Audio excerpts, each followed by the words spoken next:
कैसे हैं दोस्तों? उम्मीद करते हैं कि आप सभी बढ़िया होंगे, मस्त होंगे।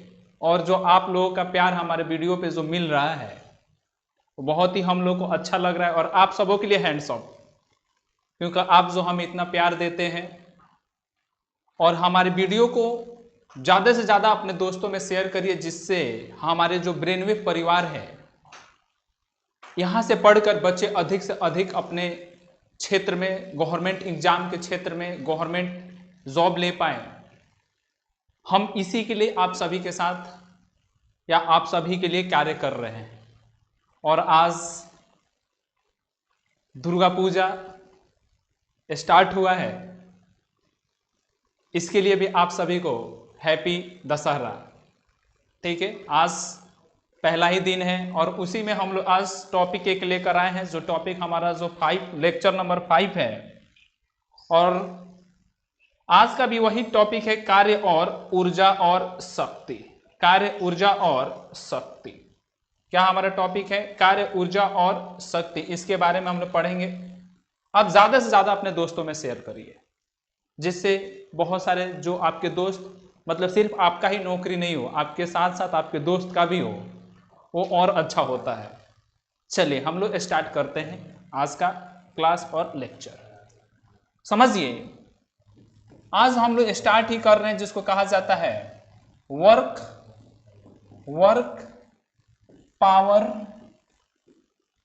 Power and energy. Work power and energy, कार्य शक्ति और ऊर्जा। कार्य शक्ति और ऊर्जा, इसको हम लोग पढ़ते हैं और समझते हैं। यहां से क्वेश्चन बहुत सारे आते भी हैं एग्जाम में, कंसेप्चुअल क्वेश्चन के साथ साथ न्यूमेरिकल भी आते हैं। न्यूमेरिकल का हम लोग एक बार क्लास ही ले लेंगे, जिसमें सभी जो चैप्टर्स हम लोग पढ़ रहे हैं उन सभी का न्यूमेरिकल एक में क्या करेंगे, कंबाइन करके स्टडी करेंगे। सबसे पहले हम लोग डिफाइन करते हैं कि कार्य कहते किसको है, या कार्य से हम समझते क्या है। कार्य से हम समझते क्या है, यानी वर्क से हम क्या समझते हैं, कार्य किसे कहते हैं? कार्य, जिसका मतलब होता है क्या? वर्क। क्या मतलब होता है? वर्क। समझिए, कार्य हमारा है क्या? कार्य हमारा है क्या? समझिए, किसी वस्तु पर, इसको डिफाइन कर लेते हैं, किसी वस्तु पर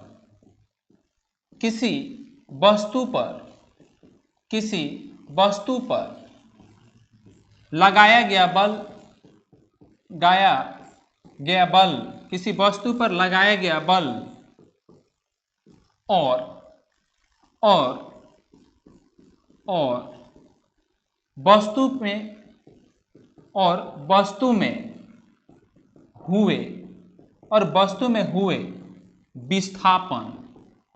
में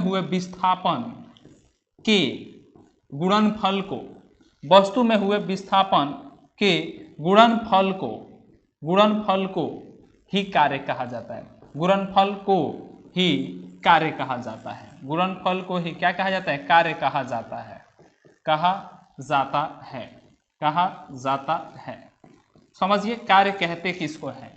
तो कार्य का हम लोग परिभाषा देखें। अभी हम आपको समझाएंगे कि किसी वस्तु पर लगाया गया बल और वस्तु में हुए विस्थापन के गुणनफल को ही क्या बोलते हैं? कार्य बोलते हैं। जरा समझिए, जो फिजिक्स में कार्य होता है वो अलग होता है, और जो रियल में कार्य होता है वो थोड़ा सा अंतर है, थोड़ा सा अलग है। समझिए, हम किसी टेबल पे पढ़ने बैठे और हम 2-3 घंटा पढ़े, लेकिन हम टेबल पे बैठे रहे और कोई व्यक्ति बोलेगा, आपके हमको देखा कि 1 घंटा पहले आकर देखा कि हम टेबल पे बैठ के पढ़ रहे थे, फिर 2 घंटा बाद आकर वो देखा हम आज भी टेबल पे बैठ के पढ़ रहे हैं।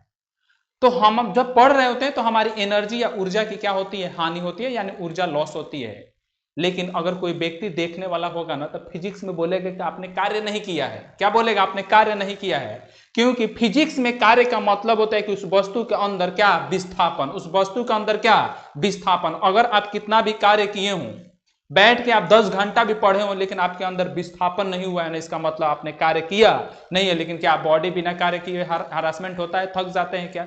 हाँ, थक जाते हैं। मान लीजिए अभी हम यहाँ पे दीवार को धक्का दे रहे हैं, लेकिन दीवार में हम तोड़ नहीं पाए, दीवार को तोड़ नहीं पाए, लेकिन हमारी क्या ऊर्जा हानि हुई, हम थक गए क्या, कुछ देर के बाद थक जाते हैं क्या, लेकिन दूसरा व्यक्ति आएगा तो बोलेगा कार्य नहीं हुआ है। फिजिक्स में बोला जाएगा कार्य नहीं हुआ है क्योंकि इस दीवार के अंदर कोई विस्थापन, इस वाल के अंदर कोई विस्थापन नहीं हुआ है। यानी फिजिक्स के भाषा में कार्य तभी माना जाता है जब किसी वस्तु के ऊपर बल लगाया जाए और उस वस्तु के अंदर कुछ ना कुछ विस्थापन देखा जाए, उसी को हम लोग क्या बोलते हैं, कार्य बोलते हैं। यानी कार्य का परिभाषा होता है किसी वस्तु के ऊपर लगाया गया बल तथा वस्तु के अंदर हुए विस्थापन के गुणनफल को ही क्या बोला जाता है, कार्य बोला जाता है। क्या बोला जाता है, वर्क बोला जाता है। यही हमने आपको बताया, किसी वस्तु पर लगाया गया बल और वस्तु में हुए विस्थापन के गुणनफल को ही क्या बोलते हैं, कार्य बोलते हैं। गुणनफल को ही क्या बोलते हैं, कार्य। यानी समझ में आया क्या? जो रियल भाषा में कार्य होता है वो थोड़ा हट के होता है, क्योंकि कभी कभी रियल में आप बहुत ज्यादा कार्य किए होते हैं लेकिन उस वस्तु के अंदर विस्थापन आप करने में नाकाम रहते हैं, लेकिन कोई फिजिक्स के भाषा में बोले कि आपने कार्य किया नहीं है। यानी कार्य फिजिक्स के भाषा में क्या होता है, बल लगाइए और उस वस्तु के अंदर क्या होनी चाहिए, विस्थापन होना चाहिए, उसी को क्या बोलते हैं, कार्य बोलते हैं। उसी को क्या बोलते हैं, कार्य बोलते हैं। स्क्रीनशॉट ले लीजिए। चलिए समझिए, कार्य हमारी कैसी राशि है, तो यहीं पे बता दे रहे, कार्य हमारी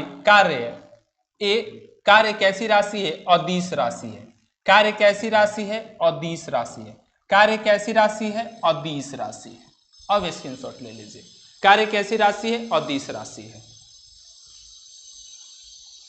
चलिए ले लिए होंगे स्क्रीनशॉट। समझिए कार्य का मतलब थोड़ा सा आप देखते हैं कि कार्य, हमने अभी बताया कि कार्य होता क्या है, तो कार्य होता है बल। कार्य होता है बल और बल गुण का गुणा और किससे करते हैं, विस्थापन से।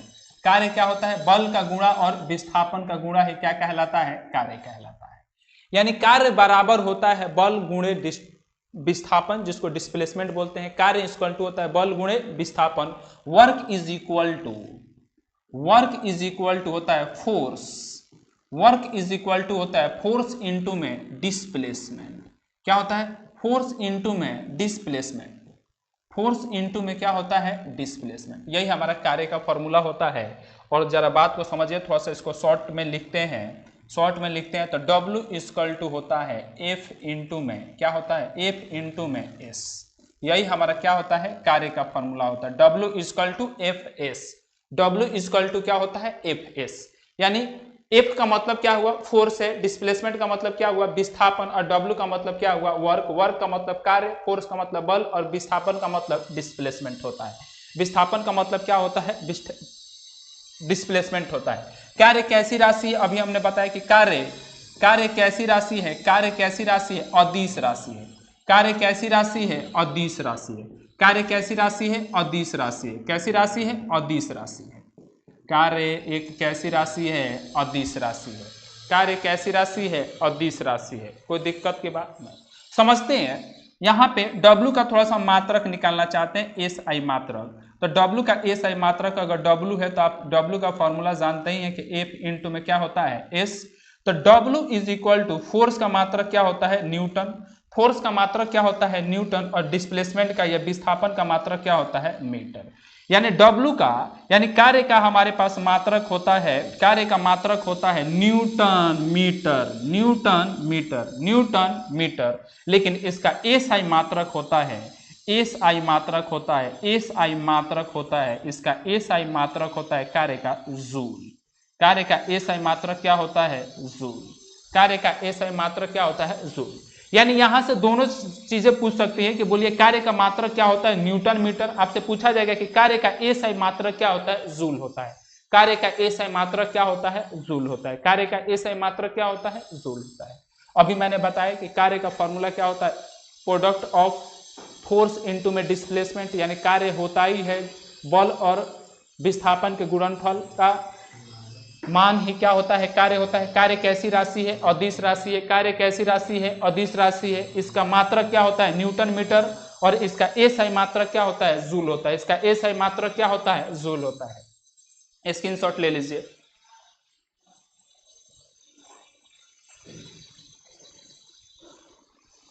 समझिए, हमसे और पूछा जाता है कि अभी हमने बताया कि SI मात्रक किसका, कार्य का।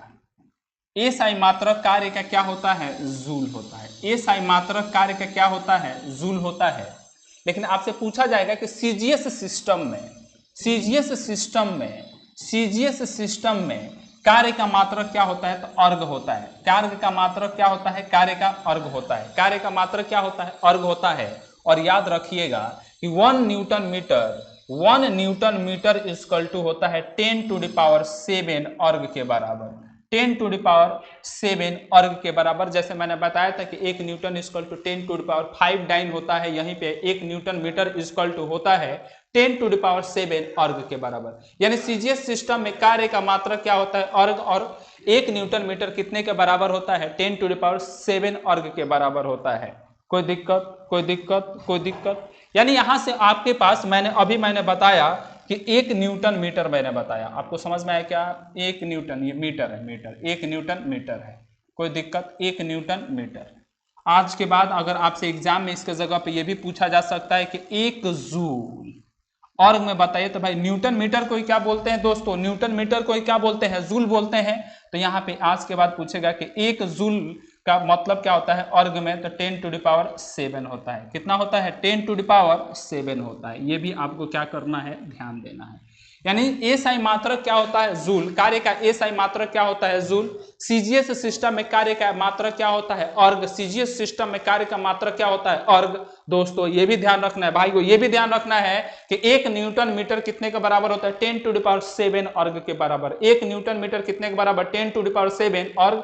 और न्यूटन मीटर को ही जूल बोलते हैं, यानी 1 जूल इक्वल टू 10⁷ अर्ग के बराबर होता है। 1 जूल कितने के बराबर होता है, 10⁷ अर्ग के बराबर होता है। कोई दिक्कत की बात। आपसे पूछा जाएगा कि कार्य का बीमा बता दीजिए। आपसे पूछा जाएगा कि कार्य का बीमा क्या होता है, कार्य का बीमा क्या होता है, तो कार्य का बीमा होता है mL2T-2। कार्य का बीमा क्या होता है, mL2T-2। कार्य का बीमा क्या होता है, mL2T-2। समझ गए क्या, स्क्रीनशॉट लीजिए यहां से।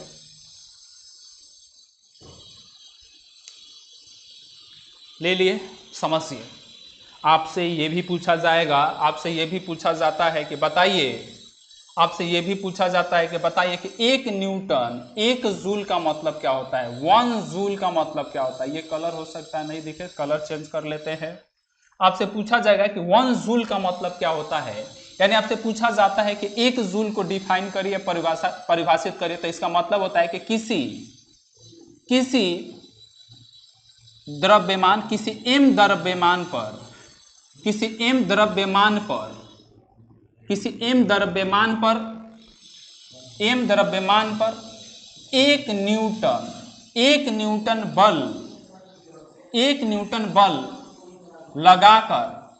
1 न्यूटन बल लगाकर उस वस्तु में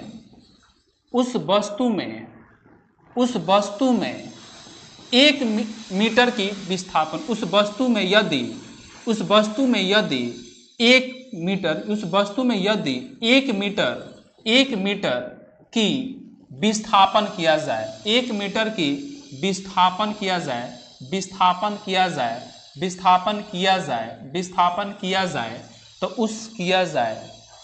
जाए, तो 1 मीटर विस्थापन करने में 1 मीटर विस्थापन करने में किया गया कार्य को ही क्या बोलते हैं, 1 जूल बोलते हैं। क्या बोलते हैं, 1 जूल बोलते हैं। क्या बोलते हैं, 1 जूल बोलते हैं या 1 जूल बोलते हैं। समझ में आया क्या। यानी आपसे पूछा जाएगा बताइए 1 जूल कहते किसको हैं, तो किसी वस्तु के द्रव्यमान में, मतलब किसी वस्तु के m द्रव्यमान पर 1 न्यूटन बल लगाकर उस वस्तु में यदि 1 मीटर का विस्थापन किया जाए, तो 1 मीटर विस्थापन करने में किया गया कार्य को क्या बोलते हैं, 1 जूल बोलते हैं। क्या बोलते हैं, 1 जूल बोलते हैं। समझ पाए क्या। यानी समझिए 1 जूल आपके पास कार्य पूछे तो W इक्वल टू क्या होता है, F गुणे में क्या होता है, F होता है। W इक्वल टू क्या होता है, F इंटू में क्या होता है, S होता है। W इक्वल टू क्या होता है, F इंटू में क्या होता है, S।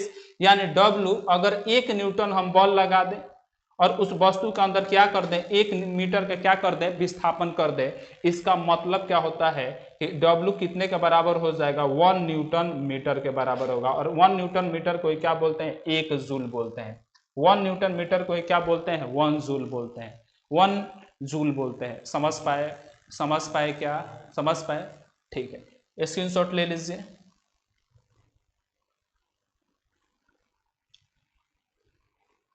समझ गए, ठीक है। चलिए हम लोग आगे पढ़ते हैं, जरा समझिए। कार्य का बहुत तरीके का फॉर्मूला है, कार्य का फॉर्मूला अभी देख लेते हैं। कार्य का फॉर्मूला, कार्य का फॉर्मूला, इसको थोड़ा समझते हैं कि कार्य का हमारे पास क्या क्या फॉर्मूला है। समझिए, हमारे पास एक अभी हमने बताया कि W इक्वल टू क्या होता है, F इंटू में क्या होता है, S। ये अभी बताया कि कार्य बराबर होता है, कार्य इज इक्वल टू होता है, कार्य इज इक्वल टू होता है बल गुणे विस्थापन। क्या होता है, कार्य इक्वल टू होता है बल गुणे विस्थापन। ये हमने अभी बताया, आपको समझाया। जरा समझिए, एक डायग्राम से हम लोग ले लेते हैं। एक डायग्राम हम लोग समझते हैं कि ये हमारे पास एक जगह है जिसके ऊपर एक हमारे पास ये सतह है जिसके ऊपर क्या रख दिए, एक वस्तु रख दिए। क्या रख दिए हैं, वस्तु रख दिए हैं। क्या रख दिए हैं, वस्तु रख दिए। कोई दिक्कत, इसके ऊपर क्या रख दिए, सतह के ऊपर हमने क्या रखा है, एक वस्तु को रखा है। और वस्तु को किसी कोण से क्या किया जा रहा है, खींचा जा रहा है। वस्तु को किसी कोण से क्या किया जा रहा है, खींचा जा रहा है। और ये हॉरिजॉन्टल से, और ये हॉरिजॉन्टल से कुछ कोण बना रहा है। ये हॉरिजॉन्टल से कितना बना रहा है, अगर कोण बना रहा है तो मान लेते हैं कि क्या है, थीटा है। यदि अगर ये हॉरिजॉन्टल से क्या बना रहा है, कोण बना रहा है, तो क्या है, अगर थीटा है, तो इस दौरान जो हम लोग फॉर्मूला यूज करेंगे ना, तो W equal to F into में S इंटू में क्या होता है, कॉस थीटा होता है। यानी यदि किसी कोण से, किसी कोण पे कोई कार्य किया जाए तो उस समय कार्य का फॉर्मूला क्या होता है, W equal to F into में क्या होता है, S होता है। F S इंटू में क्या होता है, कॉस थीटा होता है। यानी W इक्वल टू में क्या होता है, F S इंटू में थीटा होता है। यानी किसी वस्तु पे किसी कोण को किसी कोण से क्या किया जाए, कार्य किया जाए, तो W इक्वल टू क्या हमारा होता है, F S इंटू में क्या होता है, थीटा होता है। एफ एस इक्वल टू में क्या होता है, थीटा होता है। समझिए, एक और कार्य का फॉर्मूला होता है, उसको भी समझते हैं। एक और कार्य का फॉर्मूला होता है, और कार्य का फॉर्मूला उस समय ये वहां पे लिखते हैं। कार्य का फॉर्मूला ये होता है कि वस्तु के यदि स्थिति में परिवर्तन किया जाए, स्थिति में परिवर्तन किया जाए, तो उस समय समझते हैं कि कार्य कब, अगर मान लीजिए इस सतह पे कोई वस्तु है और वस्तु को हम पृथ्वी से ऊपर क्या कर रहे हैं, उठा दे रहे हैं, और यहां तक क्या कर दिए, उठा दिए। अगर हमारा उठाने के दौरान ये कितना है, अगर h हाइट तक उठा रहे हैं, यानी वस्तु में क्या हटा रहे हैं, h हाइट तक। हम जैसे वस्तु यहाँ पे रखा हुआ है और इसको हम अपने सर के ऊपर क्या कर रहे हैं, उठा रहे हैं, सर के ऊपर क्या कर रहे हैं, उठा रहे हैं, उस समय कार्य का फॉर्मूला हो जाता है W इक्वल टू होता है mgh। W इक्वल टू कितने का बराबर होता है, mgh। ये भी एक प्रकार का क्या है, कार्य है। G हमारा क्या है, ग्रेविटेशनल फोर्स है, और G का मतलब क्या होता है, 10 मीटर, 10 लेते हैं या बहुत जगह या लेते हैं 9.8 मीटर पर सेकेंड होता है। न्यूमेरिकल सॉल्व करने के दौरान कितना लेते हैं, 10 मीटर पर सेकेंड, और ऐसे हमारा एग्जैक्ट वैल्यू कितने के बराबर होता है, 9.8 मीटर पर सेकेंड। यानी हमने 3 कार्य का फॉर्मूला देखा। अगर कोई भी कार्य मतलब कोई भी कोण ना हो तो वहां पे W इक्वल टू क्या होता है, F इंटू में S। अगर कोई कोण पे कार्य किया जाए, किसी एंगल पे कार्य किया जाए, तो W equal to F S cos theta. और किसी वस्तु को पृथ्वी के सतह से ऊपर उठाया जाए, उस समय किया गया कार्य कितने का बराबर होता है, mgh। h क्या है, सतह से ऊपर उठाए गए हाइट है, यानी उस सतह से, पृथ्वी के सतह से कितना ऊपर हम वस्तु को क्या किए हैं, उठाए हैं। समझ गए, समझ गए क्या, इसको स्क्रीनशॉट लीजिए।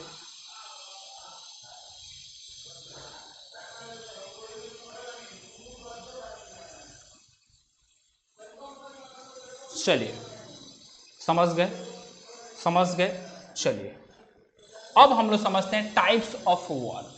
किसको पढ़ते हैं, types of work, types of work, कार्य के प्रकार। क्या पढ़ते हैं, कार्य के प्रकार, कार्य के प्रकार, कार्य के प्रकार, इसको समझते हैं। तो टाइप्स ऑफ वर्क हमारे जो होते हैं ना, वर्क 2 प्रकार के होते हैं। कितने प्रकार का दोस्तों, वर्क कितने प्रकार के होते हैं, 2 प्रकार के। भाई वर्क कितने प्रकार का होता है, 2 प्रकार का। यानी हमारे पास एक सबसे पहला जो वर्क होता है ना, उसको बोलते हैं पॉजिटिव वर्क। एक को क्या बोलते हैं, पॉजिटिव वर्क। एक को क्या बोलते हैं, पॉजिटिव वर्क। जिसको हिंदी में बोला जाता है घनात्मक। क्या बोलते हैं? घनात्मक। क्या बोलते हैं? घनात्मक कार्य बोलते हैं। क्या बोलते हैं? घनात्मक कार्य बोलते हैं। दूसरा हमारे पास होता है जिसको इधर लिख रहे हैं, एक को बोलते हैं, दूसरे को बोलते हैं निगेटिव वर्क। दूसरे को क्या बोलते हैं? Negative work. दूसरे को क्या बोलते हैं? Negative work. जरा जिसको बोलते हैं ऋणात्मक। क्या बोलते हैं? ऋणात्मक। क्या बोलते हैं? ऋणात्मक कार्य। ऋणात्मक कार्य यानी कार्य कितने प्रकार के? दो प्रकार के। कार्य कितने प्रकार के? दो प्रकार के। एक को कहा जाता है घनात्मक और दूसरे को क्या कहा जाता है? ऋणात्मक। एक को कहा जाता है घनात्मक और दूसरे को क्या कहा जाता है? ऋणात्मक। समझते हैं कि कब कार्य घनात्मक होगा, कब कार्य ऋणात्मक होगा।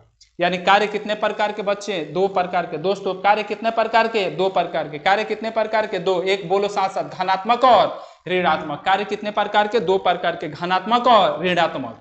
समझते हैं पहले घनात्मक कार्य को इसको कहते हैं। समझिए, अगर हम एक फिगर के लेकर समझा दे रहे हैं कि यहाँ पे हमारा इस सतह के ऊपर एक क्या है? वस्तु है। इस सतह के ऊपर क्या है? वस्तु है। और इधर से एक बालक इसके ऊपर क्या लगा रहा है? बल लगा रहा है। बालक इसके ऊपर क्या लगा रहा है? बल लगा रहा है।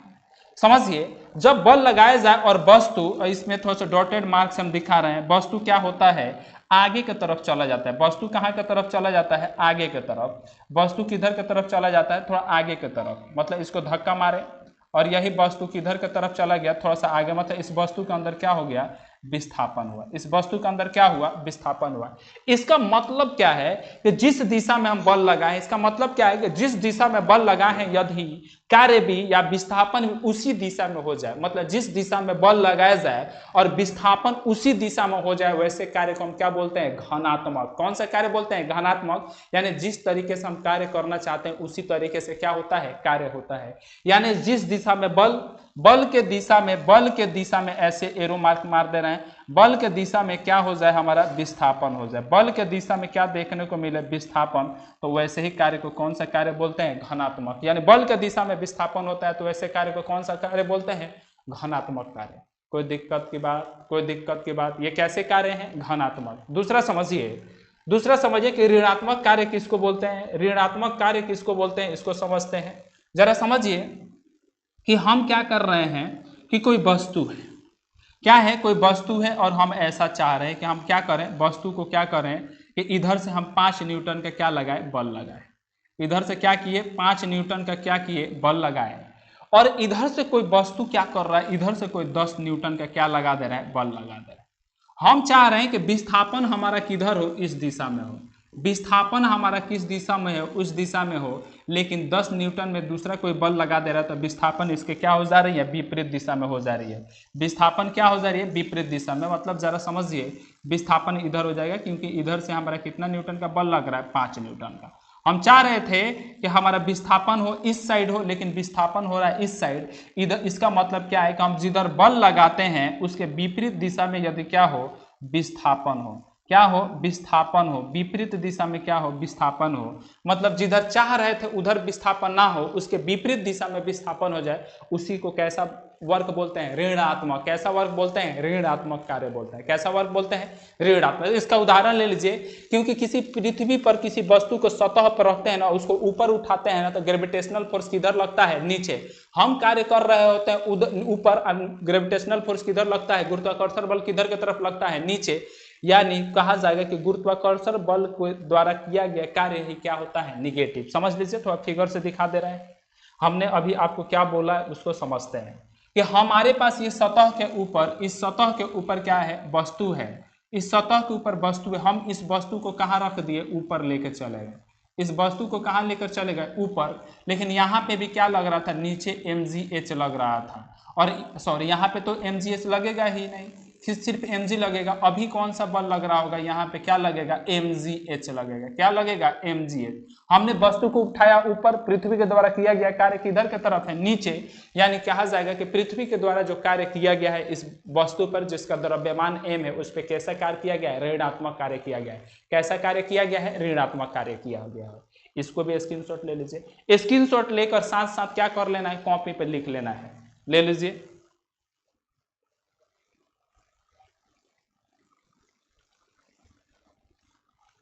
ले लिए स्क्रीनशॉट।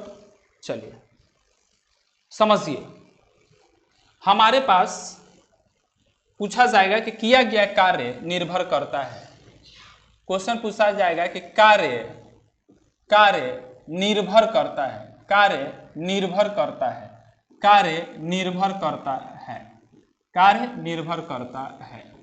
जरा इसको समझते हैं कि कार्य किस पर क्या करता है, निर्भर करता है। इसको समझिए, कार्य किस पर निर्भर करता है। सबसे पहला बात, कार्य किस पर निर्भर करता है, कार्य निर्भर करता है बल पर। कार्य किस पर निर्भर करता है, बल पर। यानी कार्य किस पर निर्भर करता है, बल पर। आपसे पूछा जाएगा कि और कार्य किस पर निर्भर करता है, तो कार्य निर्भर करता है किस पे, विस्थापन पर। किस पे निर्भर करता है, विस्थापन पर। कार्य किस पर और निर्भर करता है, विस्थापन पर। यानी हम बोल सकते हैं कि कार्य निर्भर करता है बल और विस्थापन, बल और विस्थापन दोनों पर निर्भर करता है। कार्य किस पे निर्भर करता है, कार्य दोनों पर निर्भर करता है, बल और विस्थापन पर निर्भर करता है। कार्य किस पर निर्भर करता है, बल और विस्थापन दोनों पर। लेकिन एक बात मैं लिखूंगा जो बार बार एग्जाम में आता है, इसको दूसरे कलर से ही लिख दे रहे हैं कि कार्य निर्भर करता है, क्या कार्य निर्भर करता है द्रव्यमान पर, क्या कार्य निर्भर करता है क्या द्रव्यमान पर। आपसे पूछा जाएगा कि कार्य निर्भर करता है क्या द्रव्यमान पर, नहीं। कार्य द्रव्यमान पर, वस्तु के द्रव्यमान पर निर्भर नहीं करता है, कार्य वस्तु के द्रव्यमान पर निर्भर नहीं करता है। उसी तरीके से कार्य वस्तु के वेग पर निर्भर नहीं करता है। यानी वेग मतलब ये भी वेलोसिटी पर निर्भर नहीं करता है, ना द्रव्यमान पर मतलब ना मास पर निर्भर करता है, ना वस्तु के वेलोसिटी पर। यानी कार्य दोनों पर निर्भर नहीं करता है। आपसे पूछा जाएगा कि निम्नलिखित में से कार्य किस पर निर्भर करता है, बोला जाएगा बल पर निर्भर करता है, विस्थापन निर्भर करता है, विस्थापन और बल दोनों पर निर्भर करता है, और इनमें से कोई नहीं। तो हम मारेंगे ऑप्शन नंबर सी, कार्य विस्थापन और बल दोनों पर निर्भर करता है। आपसे क्वेश्चन पूछा जाएगा कि बताइए कार्य किस पर निर्भर करता है, बल पर, विस्थापन नहीं करता है। कार्य किस पर निर्भर नहीं करता है, आपसे पूछा जाएगा बल पर, विस्थापन पर, बल और विस्थापन दोनों पर, और वस्तु के द्रव्यमान पर। तो किस पे निर्भर नहीं करता है, वस्तु के द्रव्यमान पर। दोस्तों कार्य निर्भर नहीं करता है, भाइयों कार्य वस्तु के द्रव्यमान पर निर्भर नहीं करता है। बात समझ में आया क्या, बहुत इंपॉर्टेंट लाइन है कि कार्य किस पर निर्भर करता है, बल पर, वस्तु के विस्थापन पर, बल और विस्थापन दोनों पर। नहीं निर्भर करता है द्रव्यमान पर, नहीं निर्भर करता है वेग पर।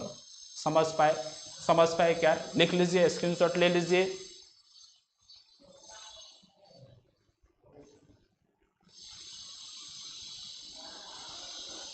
चलिए समझिए, आपसे एक बार क्वेश्चन पूछा जाएगा, उससे आपसे क्वेश्चन पूछा जाएगा कि कब कार्य जीरो के बराबर होता है। कार्य होता है, कार्य जीरो होता है, कार्य जीरो होता है, कार्य जीरो होता है। इसको समझते हैं, कार्य जीरो होता है यानी कार्य किया गया कार्य कब जीरो के बराबर होता है। तो इसको समझते हैं, पहले बात को, जानकारी को समझ लेते हैं।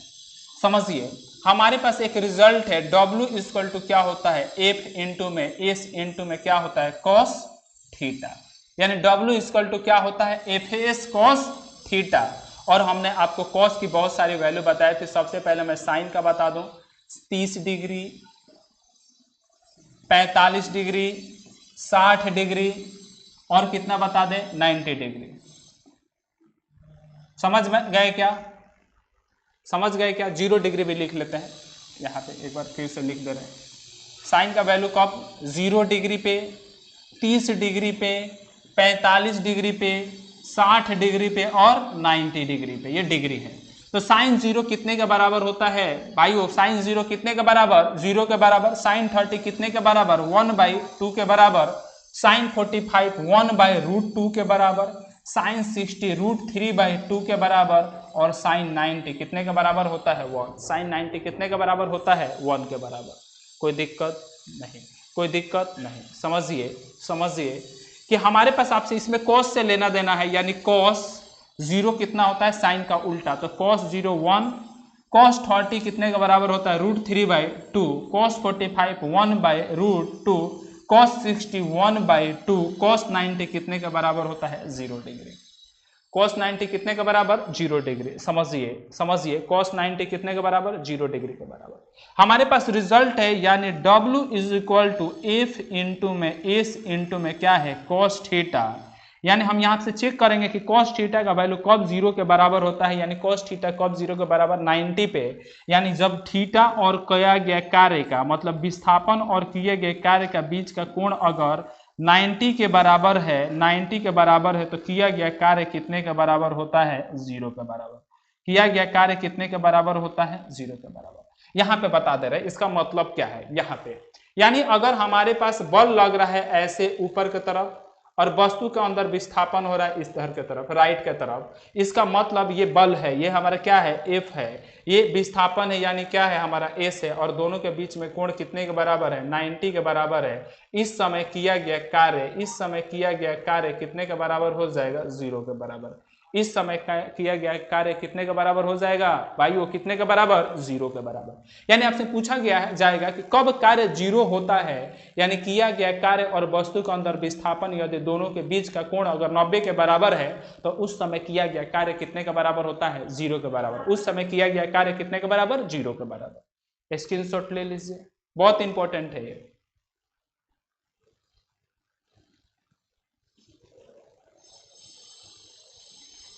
समझ गए।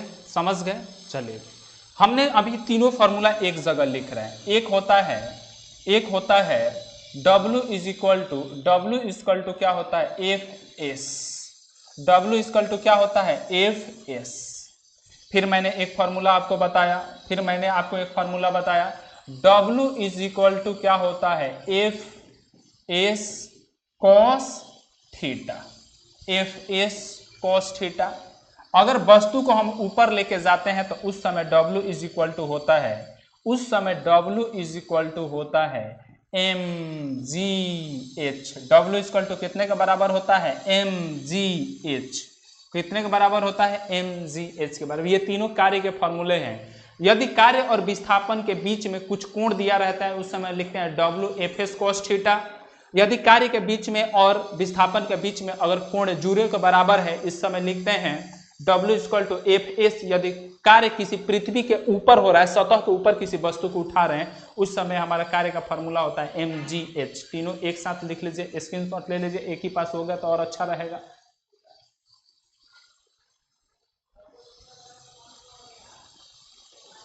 समझिए, अब आगे हम लोग पढ़ते हैं और आगे हम लोग लेते हैं कि एनर्जी किसको कहते हैं। एनर्जी किसको कहते हैं, जिसको कहा जाता है ऊर्जा। क्या कहते हैं, ऊर्जा किसको कहते हैं, इसको समझते हैं। यानी ऊर्जा किसको कहते हैं, यानी capacity to do work, capacity to do work is called energy। Capacity to do work is called energy. Capacity to do work is called energy. यानी हिंदी में इसको अगर परिभाषित करना होगा तो लिखेंगे कार्य करने की क्षमता, कार्य करने की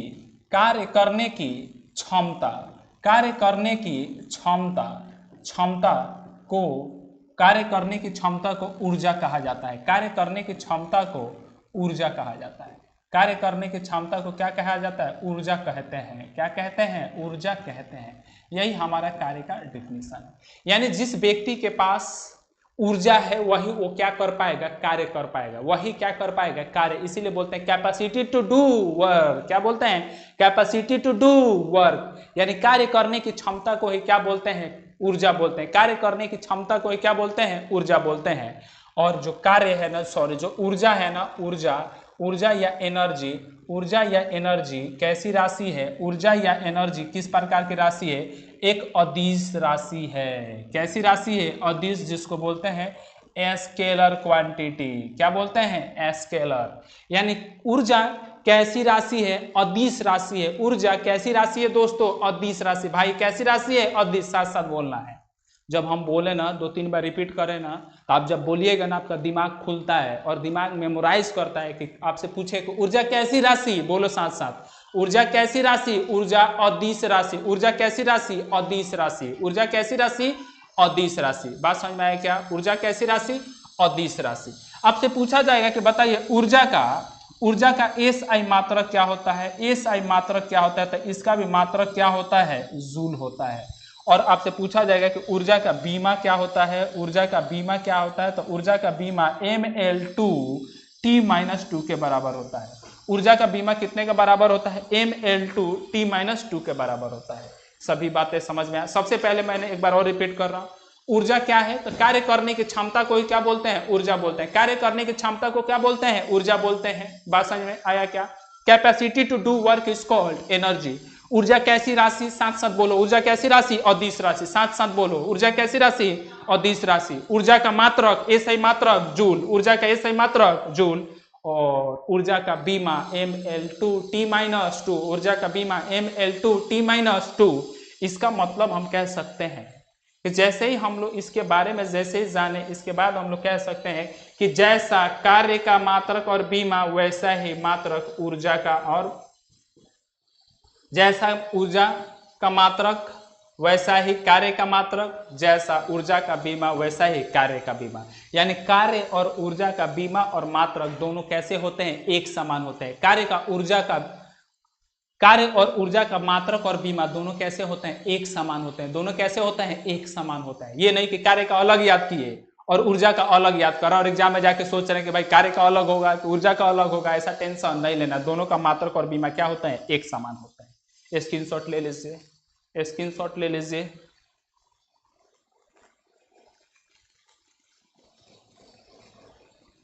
चलिए समझिए, अब हम लोग पढ़ रहे हैं टाइप्स ऑफ एनर्जी। क्या पढ़ेंगे? Types of energy. Types of energy, types of energy, types of energy. इसका मतलब होता है कि ऊर्जा का प्रकार। अब हम लोग क्या पढ़ेंगे? ऊर्जा के प्रकार। क्या पढ़ेंगे? ऊर्जा के प्रकार। समझिए, ऊर्जा दो प्रकार के होते हैं। ऊर्जा कितने प्रकार के होते हैं? दो प्रकार के। ऊर्जा कितने प्रकार के होते हैं? दो प्रकार के। सबसे पहला एक ऊर्जा होता है जिसको बोलते हैं मैकेनिकल एनर्जी। क्या बोलते हैं? Mechanical energy. क्या बोलते हैं? मैकेनिकल। क्या बोलते हैं? Mechanical energy. क्या बोलते हैं? मैकेनिकल एनर्जी, जिसको बोला जाता है यांत्रिक। क्या बोलते हैं? यांत्रिक। क्या बोलते हैं? यांत्रिक ऊर्जा बोलते हैं। क्या बोलते हैं? यांत्रिक ऊर्जा बोलते हैं। कोई दिक्कत की बात? Mechanical energy. क्या बोलते हैं? Mechanical energy. दूसरा हमारे पास होता है पोटेंशियल एनर्जी। क्या बोलते हैं? दूसरा हमारे पास क्या होता है? पोटेंशियल। दूसरा कार्य ऊर्जा कैसी होती है? जिसको बोला जाता है पोटेंशियल एनर्जी। क्या बोलते हैं? Potential energy. क्या बोलते हैं? पोटेंशियल एनर्जी, जिसको बोलते हैं स्थितिज ऊर्जा। क्या बोलते हैं? स्थितिज ऊर्जा बोला जाता है। कैसा ऊर्जा? स्थितिज ऊर्जा बोलते हैं। अभी डिटेल में हम बताएंगे कि मैकेनिकल एनर्जी किसको बोलते हैं, पोटेंशियल एनर्जी किसको बोलते हैं। मैकेनिकल एनर्जी किसको बोलते हैं, पोटेंशियल एनर्जी किसको बोलते हैं। समझ में आया क्या? यानी ऊर्जा कितने प्रकार के? दो प्रकार के। ऊर्जा कितने प्रकार के? दो। कौन कौन? यांत्रिक और स्थिति। यांत्रिक और स्थिति। यांत्रिक और स्थिति। समझ में आया क्या? समझ में आया क्या? चलिए स्क्रीनशॉट ले लीजिए, स्क्रीनशॉट ले लीजिए।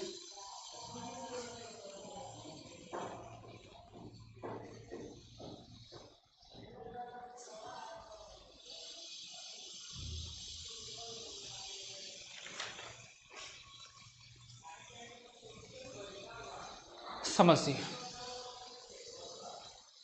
अब हम लोग पढ़ते हैं कि मैकेनिकल एनर्जी किसको बोलते हैं।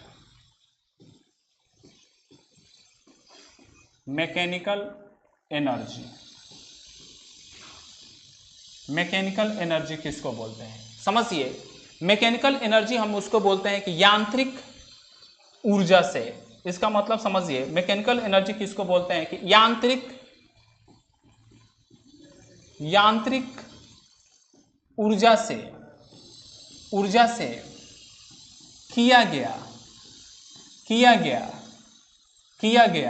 कार्य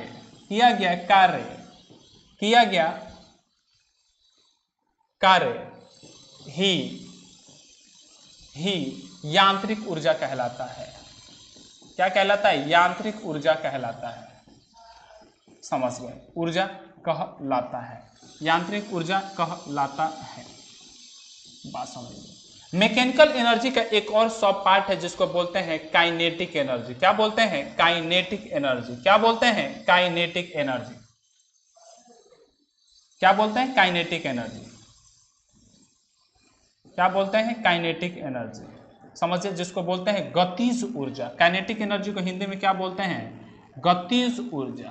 क्या बोलते हैं, गतिज ऊर्जा। समझ पाए क्या? समझिए काइनेटिक एनर्जी कहते किसको है, गतिज ऊर्जा किसको कहते हैं, इसको समझते हैं कि काइनेटिक एनर्जी हम लोग कहते किसको है। समझिए, यानी गति से प्राप्त, काइनेटिक एनर्जी का मतलब होता है कि गति से प्राप्त ऊर्जा, गति से प्राप्त ऊर्जा या किया गया कार्य, या गति से प्राप्त या ऊर्जा या किया गया कार्य को क्या कहा जाता है, गतिज ऊर्जा कहा जाता है। क्या कहा जाता है, गतिज ऊर्जा कहा जाता है। क्या कहा जाता है, गतिज ऊर्जा कहा जाता है, गतिज ऊर्जा कहा जाता है। बात समझ में आया क्या? और काइनेटिक एनर्जी का फॉर्मूला होता है के ई बराबर होता है 1/2 mv²। काइनेटिक एनर्जी कैसे निकालते हैं या गतिज ऊर्जा कैसे निकालते हैं कि 1/2 mv², 1/2 mv²। स्क्रीनशॉट लीजिए, फिर हम आपको बताते हैं।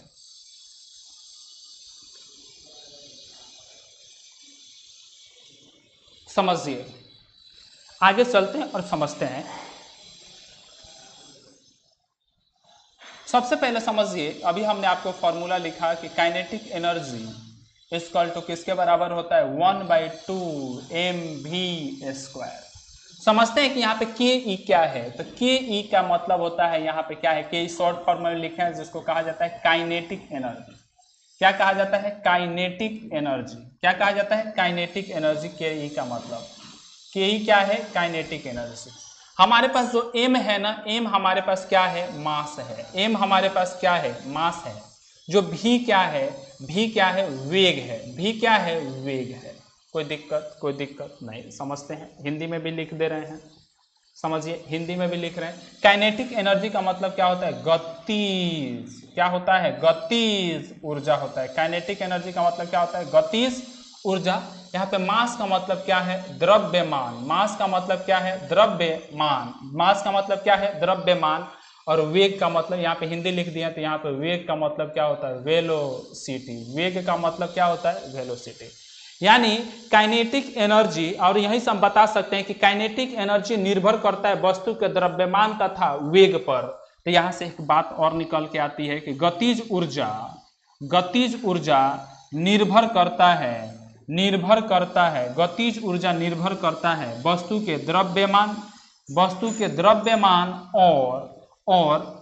द्रव्यमान और वेग दोनों पर निर्भर करता है, और वेग पर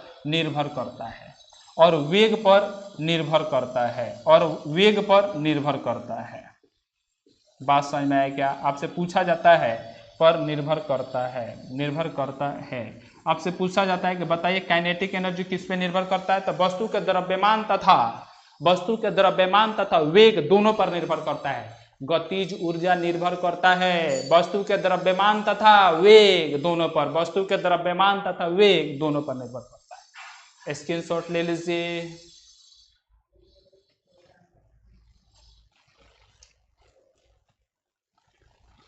कोई दिक्कत नहीं। समझिए, आगे हम लोग समझते हैं इसकी गतिज का उदाहरण बता दिए सर, एग्जाम्पल बता दिए। बताएंगे, अरे काहे नहीं बताएंगे, गतिज के ऊर्जा के उदाहरण बता दीजिए। समझिए, उदाहरण सबसे पहला है कार का या किसी भी गाड़ी का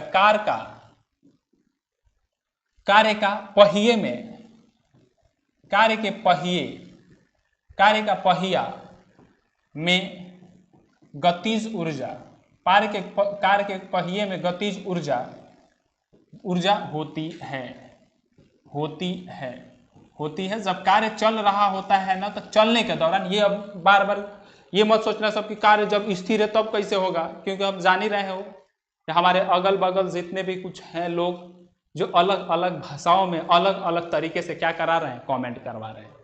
हिम्मत है तो आओ ना सामने, सामने हम बुला रहे हैं, हिम्मत है तो सामने आओ, ठीक है ना। समझिए, यानी कार का पहिए में गतिज ऊर्जा क्या होती है, निहित होती है। मतलब जब, अब ये मत कहना कि कार्य की गति जब कार्य स्थिर है तो ना भाई, जब चल रही होती है तब मेंशन कर दे रहे हैं, चलने के दौरान, चलने के दौरान, चलने के दौरान। समझ में आया क्या? समझिए, चलती हुई, बहती हुई पानी, बहती हुई पानी में, बहती हुई पानी में भी, बहती हुई पानी जैसे समुद्र में और नदियों में पानी बहता है ना, उसमें भी कैसी ऊर्जा निहित होती है? गतिज ऊर्जा निहित होती है। कैसी ऊर्जा निहित होती है? गतिज ऊर्जा निहित होती है। बात समझ में आया ना? पवन के कारण, पवन मतलब समझ रहे हो ना, पवन स्थिर पवन नहीं, आंधी पांधी जो होता है ना, पवन में गतिज ऊर्जा निहित होती है। पवन में गतिज ऊर्जा निहित होती है। पवन में गतिज ऊर्जा निहित होती है। पवन में गतिज ऊर्जा निहित होती है। पवन में कैसी ऊर्जा निहित होती है? गतिज ऊर्जा निहित होती है। समझ पाए क्या? यानी एग्जाम्पल है कि कार्य के पहिए में, कार्य के चलने के दौरान जो पहिए में ऊर्जा निहित होती है वो कैसी ऊर्जा? गति के कारण निहित होती है। इसी को क्या बोलते हैं? गतिज ऊर्जा का उदाहरण है। बहती हुई पानी में भी गतिज ऊर्जा उपस्थित होती है। पवन, जो चलती हुई पवन है ना, उसमें भी कैसी ऊर्जा निहित होती है? गतिज ऊर्जा निहित होती है। उसमें बहती हुई पानी में भी कैसी ऊर्जा निहित होती है? गतिज ऊर्जा निहित होती है। बात समझ में आया? अरे बात समझ में आया क्या? समझिए, एक कहानी और यहीं से समझते हैं कि आपसे पूछा जाएगा कि जो हमारा फॉर्मूला है ना कि KE इक्वल टू 1/2 mv², यही फॉर्मूला है ना। तो गतिज ऊर्जा, ये बहुत ही इंपॉर्टेंट एग्जाम मतलब बिंदु है, पॉइंट है कि गतिज ऊर्जा वस्तु के द्रव्यमान, वस्तु के द्रव्यमान, वस्तु के द्रव्यमान, वस्तु के द्रव्यमान के समानुपाती होती है। वस्तु के द्रव्यमान के क्या होता है? समानुपाती होता है। वस्तु के द्रव्यमान के क्या होता है? समानुपाती है, होती है। वस्तु के द्रव्यमान के क्या होती है? समानुपाती होती है। यह भी ध्यान रखना है। आपसे पूछा जाएगा कि गतिज ऊर्जा, हम तो पहले ही बताए हैं कि गतिज ऊर्जा निर्भर करती है वस्तु के द्रव्यमान तथा वेग दोनों पर, लेकिन गतिज ऊर्जा वस्तु के द्रव्यमान के क्या होती है? समानुपाती। समानुपाती देख ही रहे, m है। दूसरा इंपॉर्टेंट बात जानते हैं क्या है? यहाँ पे एक अलग से इंपॉर्टेंट बात और जानते हैं क्या है? समझिए, जानते हैं क्या है? यहाँ पे ज्यादा देखिए, यही फॉर्मूला से ही निकल के आएगा। Kinetic energy is equal to कितने का बराबर होता है? 1/2 mv²। 1/2 mv²। समझिए, अभी मैंने बताया कि काइनेटिक एनर्जी प्रोपोर्शनल होता है, समानुपाती होता है किसके? m के। लेकिन काइनेटिक एनर्जी और भी समानुपाती होता है किसके? वेग के वर्ग के बराबर। समझ गया ना? तो काइनेटिक एनर्जी समानुपाती होता है, समानुपाती होता है, समानुपाती होता है, समानुपाती होता है, समानुपाती होता है वेग के, वेग के, वेग के वर्ग के, वेग के वर्ग के। बात समझ में आया ना? यानी अगर वर्ग है मतलब वेग है, वेग के क्या करते हैं? स्क्वायर के क्या होता है? समानुपाती। यहां से क्वेश्चन पूछता है कि यदि हम किसी वस्तु का वेग अगर क्या कर दें? 2 गुना कर दें। अगर किसी वस्तु का वेग यदि हम 2 गुना कर देते हैं तो काइनेटिक एनर्जी कितना गुना हो जाती है? तो समझिए KE इक्वल टू कितने के बराबर होता है? v²। अभी हम बोले यानी 2 गुना करिएगा तो 2 का स्क्वायर कर दीजिएगा, यानी काइनेटिक एनर्जी कितना गुना हो जाएगी? 4 गुना हो जाती है। काइनेटिक एनर्जी कितना गुना हो जाती है? 4 गुना। समझ गए? इसीलिए हम बोल रहे हैं कि काइनेटिक एनर्जी वेग के क्या होती है? स्क्वायर के क्या होती है? प्रोपोर्शनल या समानुपाती होती है। स्क्रीनशॉट ले लीजिए, फिर हम आगे की कहानी बताते हैं।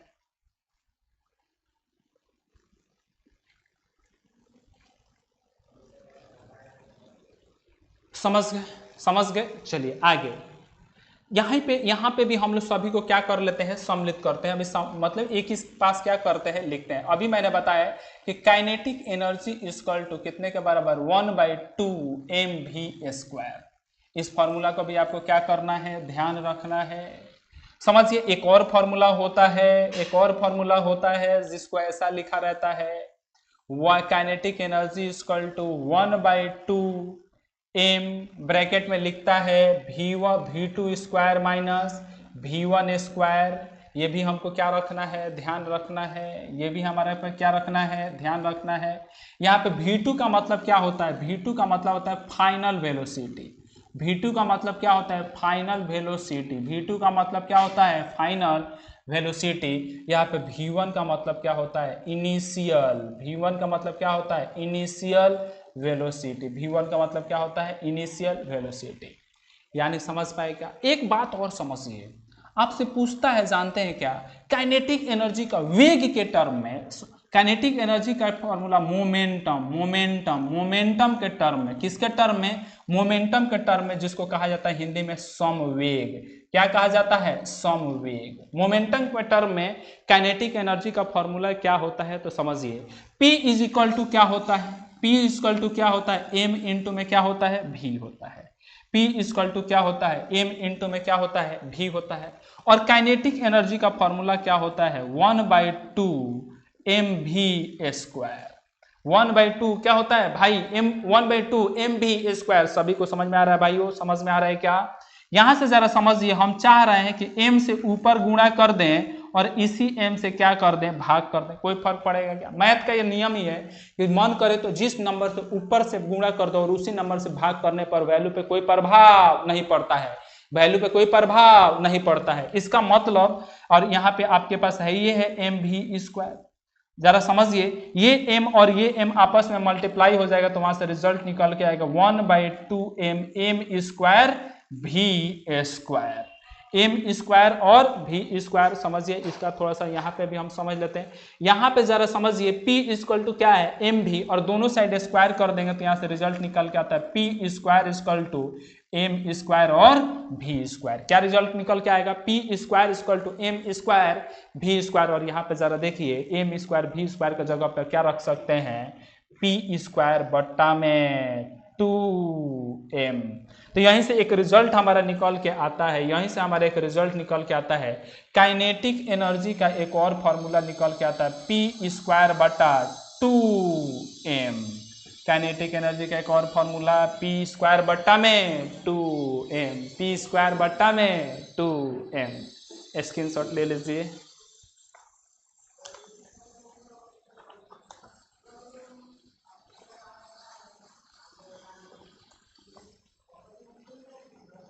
समझ गए, ले लिए क्या, समझिए।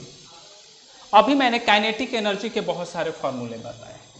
सबसे पहला मैंने बताया कि काइनेटिक एनर्जी का फॉर्मूला पहला 1/2 mv स्क्वायर। एक ही पास जैसे वर्क का होता था ना, वैसे ही इसका समझ लेते हैं। फिर मैंने आपको बताया क्या, दूसरा मैंने बताया इसी के टर्म में काइनेटिक एनर्जी इक्वल टू क्या होता है, 1/2 m v2 square minus v1 का स्क्वायर। ये भी मैंने आपको बताया। एक और मैंने बताया कि काइनेटिक एनर्जी इक्वल टू होता है p स्क्वायर बट्टा में 2m, p स्क्वायर बट्टा में 2m। और जरा यहीं से एक टर्म निकल के आता है, समझ गए ना, कलर अलग कर ले रहे हैं, कि काइनेटिक एनर्जी समवेग के स्क्वायर के क्या होता है, समानुपाती होता है। यही होता है कि कार्य मतलब गतिज ऊर्जा, काइनेटिक एनर्जी गतिज ऊर्जा समवेग के वर्ग के समानुपाती होता है। समवेग के वर्ग के अनुपाती होता है, समानुपाती होता है। ये अनुपाती है, अनुपाती होता है, अनुपाती होता है। ये भी ध्यान रखना है। तीनों को फॉर्मूला को एक जगह लिख सकते हैं, स्क्रीनशॉट ले लीजिए।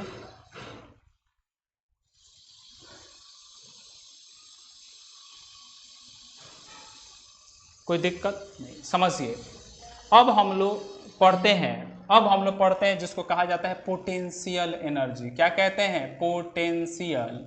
क्या कहते हैं, पोटेंशियल एनर्जी। क्या कहते हैं, पोटेंशियल एनर्जी, जिसको कहा जाता है स्थितिज ऊर्जा। क्या कहते हैं, स्थितिज, क्या बोला जाता है, स्थितिज ऊर्जा। क्या बोला जाता है, स्थितिज ऊर्जा किसको कहते हैं, इसको समझिए। स्थितिज ऊर्जा किसको बोलते हैं, उसको समझते हैं, कहानी को। सबको समझ में आ रहा है क्या। अब ज़्यादा से ज़्यादा अपने दोस्तों में क्या करिए, शेयर करिए, जिससे आपके साथ साथ आपके दोस्त भी पढ़ पाए और सिलेक्शन ले पाए। गवर्नमेंट एग्जाम आप जानते ही हैं कि कितना टफ होता है, तो इसीलिए हम बोलते हैं बार बार कि अपने दोस्तों में भी इसको क्या करना है, शेयर करना है, जिससे आपका दोस्त भी पढ़े और आप भी पढ़ें, कोई दिक्कत नहीं। समझिए पोटेंशियल एनर्जी किसको बोलते हैं? वस्तु के स्थिति में, वस्तु के स्थिति में, वस्तु के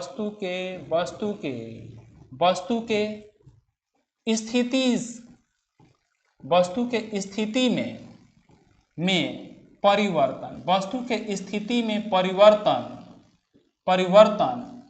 के कारण, वस्तु के स्थिति में परिवर्तन के कारण उत्पन्न वस्तु के में परिवर्तन के कारण उत्पन्न ऊर्जा को ही क्या कहा जाता है? पोटेंशियल एनर्जी कहा जाता है, या स्थितिज ऊर्जा कहते हैं, स्थितिज ऊर्जा कहते हैं।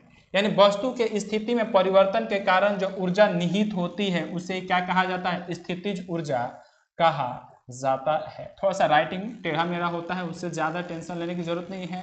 और आप जानते ही हैं कि हम लोग मैथ, फिजिक्स, केमिस्ट्री ये सब पढ़ाने वाले हैं, तो मैथ वाले का राइटिंग कितना खतरनाक होता है, समझ गए ना? डॉक्टर भी फेल हो जाएंगे। तो आपको चीज़ें धीरे धीरे सुनने हैं, और कहीं कहीं आपको वर्ड अगर क्या मैं लिखा हूँ समझ में नहीं आता है तो क्या करना है, उसको सुन के भी आप क्या कर सकते हैं, लिख सकते हैं। तो पोटेंशियल एनर्जी किसको कहते हैं? वस्तु के स्थिति में परिवर्तन के कारण उस वस्तु के अंदर निहित ऊर्जा को क्या बोलते हैं? स्थितिज ऊर्जा बोलते हैं। एक बार और, वस्तु के स्थिति में परिवर्तन के कारण जो निहित ऊर्जा होती है उसे ही क्या बोलते हैं?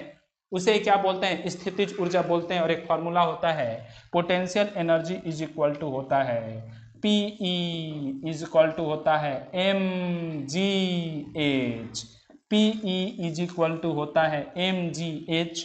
यहाँ पे m क्या है? मास है। यहाँ पे m क्या है? मास। मास को क्या बोलते हैं? द्रव्यमान। मास को क्या बोलते हैं? द्रव्यमान। यहाँ पे g क्या है? g क्या है? ग्रेविटी है। g क्या है? ग्रेविटी है, गुरुत्व बल है। क्या बोलते हैं इसको? गुरुत्व बल। क्या बोलते हैं? गुरुत्व बल, जो पृथ्वी के द्वारा क्या किया जाता है? लगाया जाता है। और h क्या है? हाइट है। और h क्या है? हाइट है। h क्या है? हाइट है, जिसको बोलते हैं ऊंचाई। क्या बोलते हैं? ऊंचाई। क्या बोलते हैं? ऊंचाई। इसका मतलब क्या है कि जब हम वस्तु को पृथ्वी के सतह से ऊपर उठाते हैं उस समय उस वस्तु में क्या उत्पन्न हो जाती है? क्या रहती है? स्थितिज ऊर्जा, जिसको किससे दिखाते हैं? mgh से। किससे दिखाते हैं? mgh से। स्क्रीनशॉट ले लीजिए।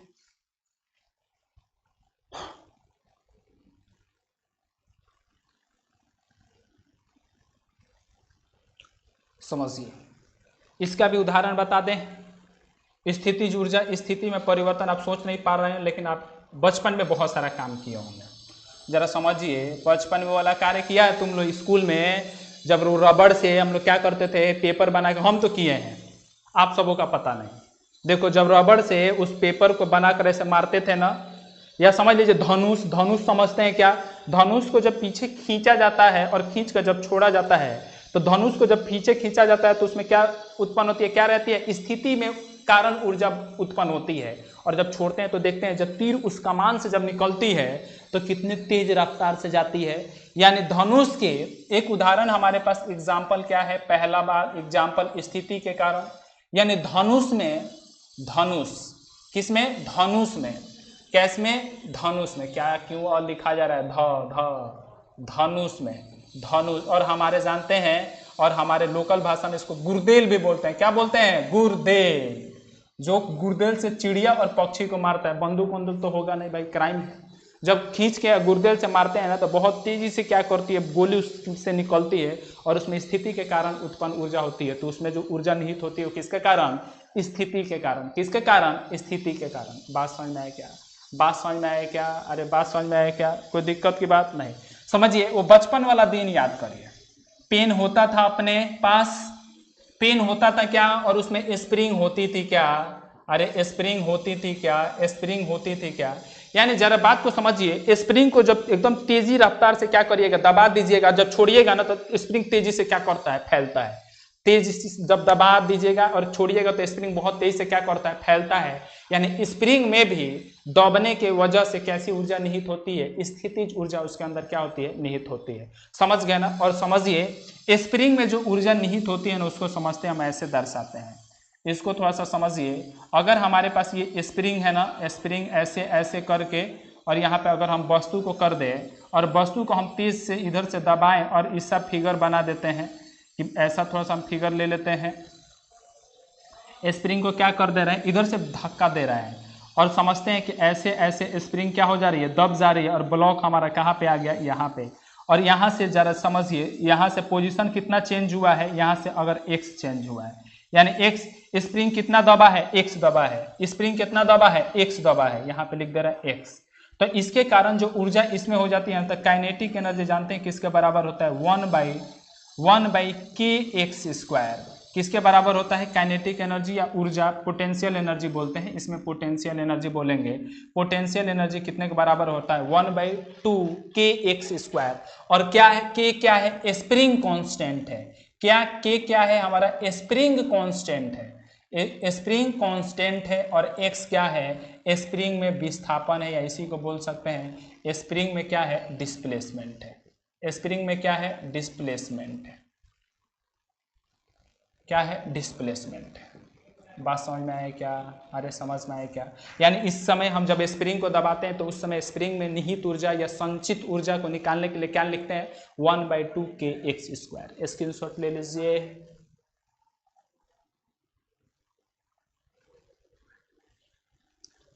समझ गए क्या, समझिए। आगे हम लोग पढ़ते हैं, थोड़ा आज क्लास लंबा चलेगा, आज ही हमको समाप्त भी करना है, तो इसलिए क्लास थोड़ा सा लंबा लेंगे। एक टर्म है जिसको कहा जाता है कंजर्वेशन ऑफ एनर्जी।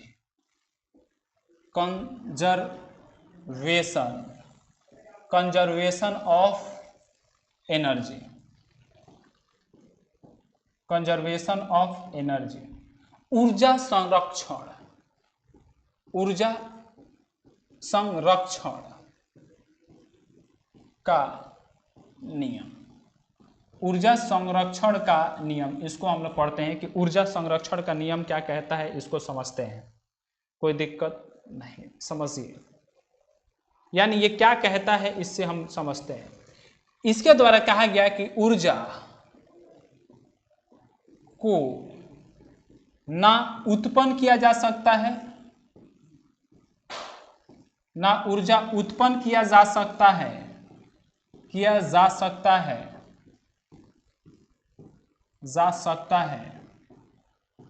ना ही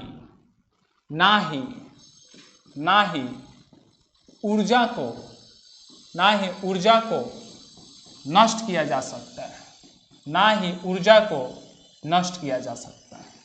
यानी ऊर्जा संरक्षण का नियम ये कहता है कि ना ऊर्जा को हम उत्पन्न कर सकते हैं, ना हम ऊर्जा को नष्ट कर सकते हैं। और बार बार पूछता है कि बताइए law of conservation of energy क्या कहता है, तो ऊर्जा को ना हम बना सकते हैं, ना हम ऊर्जा को अपने तरीके से नष्ट कर सकते हैं। यानी ऊर्जा को एक फॉर्म से दूसरे फॉर्म में क्या किया जा सकता है, बदला जा सकता है। इसका मतलब है कि ऊर्जा can be converted from one form to another form. ऊर्जा is converted, energy is converted from one form to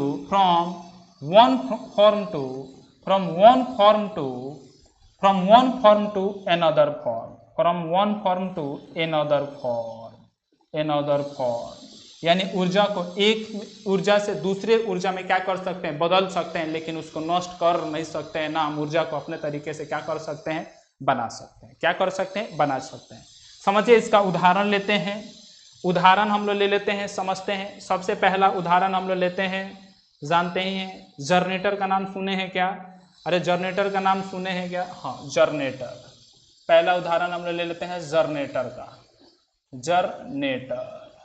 generator ये क्या करता है, यांत्रिक ऊर्जा को या गतिज ऊर्जा को, यांत्रिक ऊर्जा को यह क्या करता है, यांत्रिक ऊर्जा को किसमें बदलता है, विद्युत ऊर्जा में। किसमें बदलता है, विद्युत ऊर्जा में। किसमें बदलता है, विद्युत ऊर्जा में। इसका मतलब समझ रहे हैं क्या, जनरेटर जब चलता है तो गति होती है, और गति होती है तो उसको किसमें बदलता है, गतिज ऊर्जा को किसमें बदलता है,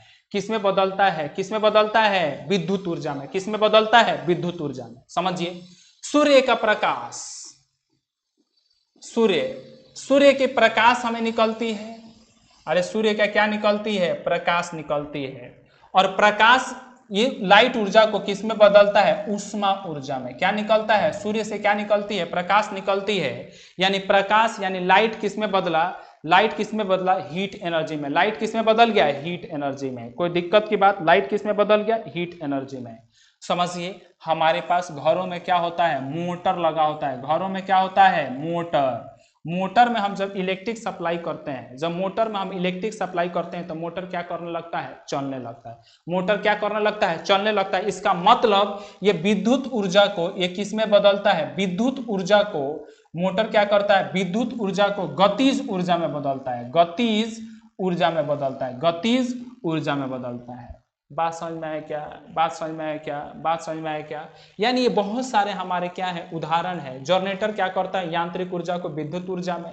हमारे पास सूर्य से जो प्रकाश निकलती है, प्रकाश किसमें बदलता है? सूर्य के प्रकाश से गर्मी होती है, यानी प्रकाश ऊर्जा किसमें बदलता है? उसमें ऊर्जा में। मोटर में हम जब विद्युत ऊर्जा देते हैं तो विद्युत ऊर्जा देने के बाद मोटर क्या होने लगती है? चलने लगती है। यानी हम बोल सकते हैं क्या? विद्युत ऊर्जा से किसमें परिवर्तन होता है? गतिज ऊर्जा में। ये सारे हमारे क्या है? ऊर्जा के कंजर्वेशन के क्या है? एक धारण है। स्क्रीनशॉट ले लीजिए।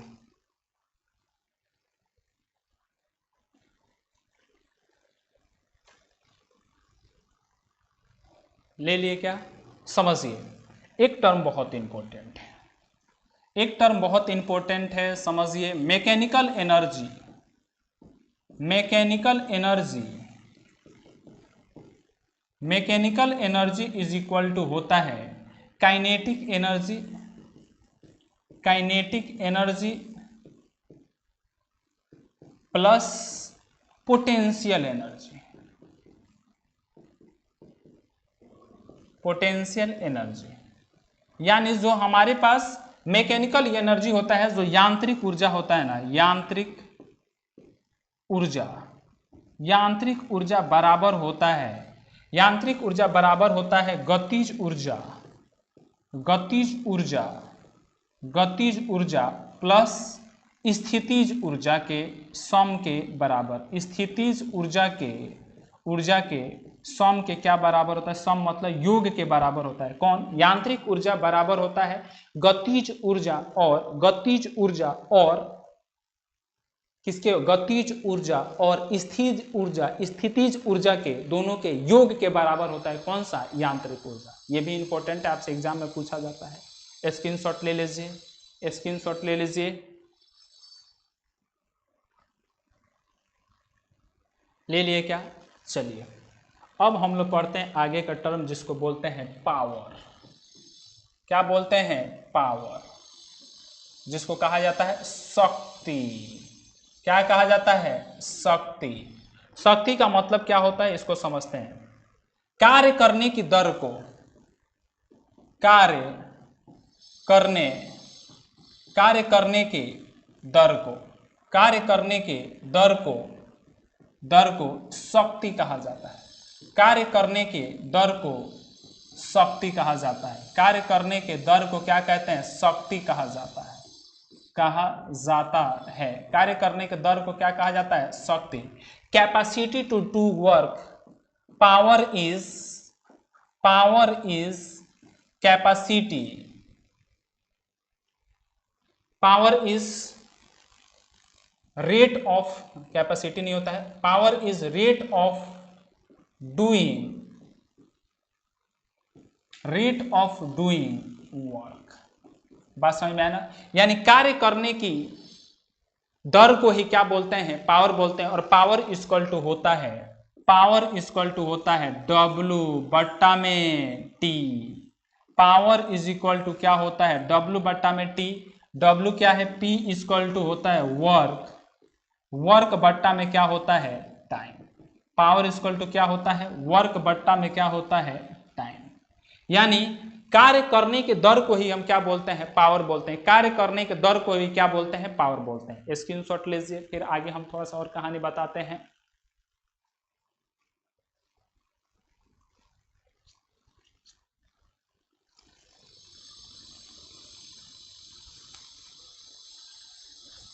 कोई दिक्कत नहीं, समझिए।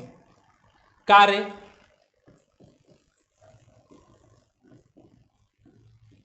कैसी राशि है? कार्य एक ऐसी राशि, सॉरी पावर है ना, पावर, कार्य बोल दिए पावर। समझिए पावर को हम लोग जो शक्ति होता है ना, पावर को मात्रक जो होता है ना, एस आई मात्रक होता है ना, तो इसका वाट होता है। क्या होता है? WATT। इसका मात्रक क्या होता है? वाट होता है। मात्रक क्या होता है? वाट होता है। और आपसे पूछा जाएगा कि बताइए 1 किलो वाट कितने के बराबर होता है? तो 1000 वाट के बराबर होता है। 1 किलो वाट कितने के बराबर होता है? 1000 वाट के बराबर। आपसे ये भी पूछा जाता है कि 1 हॉर्स पावर इक्वल टू कितने के बराबर होता है? 746 के बराबर। 1 हॉर्स पावर कितने के बराबर होता है? 746 के बराबर होता है। 1 हॉर्स पावर कितने के बराबर होता है? 746 वाट के बराबर होता है। लिख लीजिए, ये डाटा ही आपके पास बहुत बार एग्जाम में आते हैं। यानी पावर का मात्रक क्या होता है? वाट। 1 किलो वाट कितने के बराबर होता है? 1000 वाट के बराबर। 1 हॉर्स पावर इक्वल टू कितने के बराबर होता है? 746 वाट के बराबर होता है। समझ गए? जो हमारे घरों में इलेक्ट्रिसिटी जो मीटर लगा रहता है ना, जो हमारे घरों में जो इलेक्ट्रिसिटी मीटर लगा रहता है ना, उसको हम लोग जो मापते हैं ना, किलो वाट में मापते हैं। तो 1 किलो वाट का मतलब होता है कि अगर इतना विद्युत खर्च हुआ है ना, इसका मतलब होता है कि 3.6 इंटू 10⁶ जूल की ऊर्जा को क्या किए हैं? हम लोग खर्च किए हैं। 3.6 इंटू 10⁶ जूल ऊर्जा को क्या किए हैं? हम लोग क्या किए हैं? खर्च किए हैं। 1 किलो वाट आवर में मापते हैं, ये एच होता है। बात समझ में आया क्या? 1 किलो वाट आवर का मतलब 3.6 इंटू 10⁶ जूल के क्या होता है? बराबर होता है। समझ गए? यानी घरों में जो इलेक्ट्रिसिटी खर्च होती है उसको किस में मापते हैं? किलो वाट आवर में। किलो वाट आवर में। समझ पाए क्या? समझ पाए क्या? और हमारे पास पावर का फॉर्मूला क्या होता है? पावर का फॉर्मूला क्या होता है? P इक्वल टू क्या होता है? W/T। समझ गए? ये चैप्टर हमारा क्या होता है? समाप्त। आपके लेवल पे ये सभी जो है ना क्वेश्चन, आप जब बार बार इस वीडियो को देखिएगा ना, तो आपसे क्वेश्चन बनेंगे। प्रीवियस ईयर आप सेट को मारिए, आपसे क्वेश्चन, हर एक क्वेश्चन वादा है कि बनेगा। आज हम लोग कार्य, शक्ति और ऊर्जा को क्या किए? समाप्त किए। अगले क्लासेस में हम लोग ग्रेविटेशन चैप्टर्स को पढ़ेंगे। आज के लिए इतना ही। Thank you.